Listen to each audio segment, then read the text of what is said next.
अगदी जलद व अचूक बातम्यांसाठी पाहत रहा महामीडिया 24 सदैव तत्पर।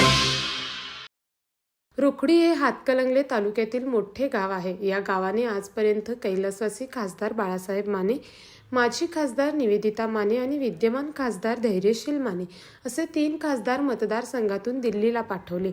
सुमारे 40 वर्षांहून अधिक काळ गावाने खासदारकी उपभोगली, पण विकास मात्र जेमतेमच झाला।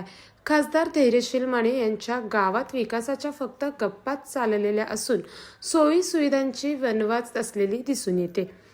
गावात सध्या विकासाच्या फक्त गप्पाच सुरू आहेत। छत्रपती शाहूकालीन मिनी खासबाग म्हणून ओळख असलेल्या कुस्ती मैदानाचे सुशोभीकरण सुरू आहे, मात्र त्याचे काम कासवाच्या गतीने सुरू असून त्याभोवती असलेल्या अतिक्रमण काढून त्याला मोकळा श्वास देण्याची गरज आहे।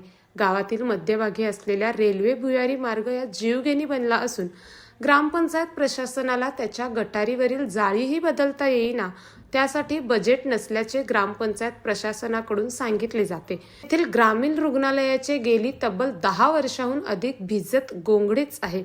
पाण्याच्या टाकीत वीज बचतीसाठी सौर ऊर्जा प्रकल्प राबवण्याचा निर्णय घेतला, सोलार पॅनलही बसवले, मात्र तेही गेल्या अनेक दिवसांपासून कनेक्शन विना पडले आहे। केंद्र शासनाचे जलजीवन मिशन या योजनेसाठी 2.5 कोटी मंजूर झाले, त्याचे कामही पूर्णत्वाकडे गेले, मात्र कनेक्शन विना तेही रखडत पडले आहे। सध्या सुरू असलेल्या गाव पाणी पुरवठ्याच्या फिल्टर हाऊस दुरुस्तीसाठी 15व्या वित्त आयोगातून 14 लाख रुपये मंजूर झाले, तेही पूर्णत्वाकडे गेले नाही। गावाच्या सांडपाणी प्रकल्पासाठी 43 लाख रुपयांचा निधी मंजूर होऊन जवळपास 1 वर्ष झाले, तेही गायबच आहे। गावाच्या गायरान क्षेत्रामध्ये 12 लाख रुपये खर्च करून घनकचरा प्रकल्प राबवला, पण तोही बंदच आहे। गावातील मुख्य चौकात CCTV कॅमेरे बसवण्यासाठी 4.5 लाख रुपयांचा निधी मंजूर झाला, मात्र कॅमेरेही बसले नाहीत।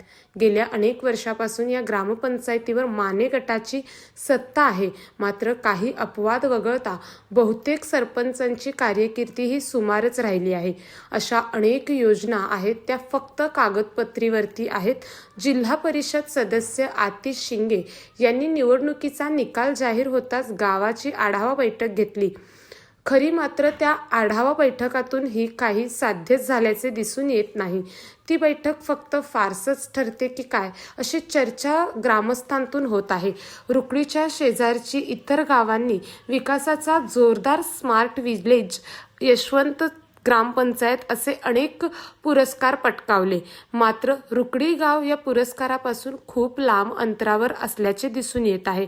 त्यामुळे सध्या खासदार धैर्यशील माने यांच्या गावात चालले तरी काय अशी चर्चा परिसरातील नागरिकात होत आहे।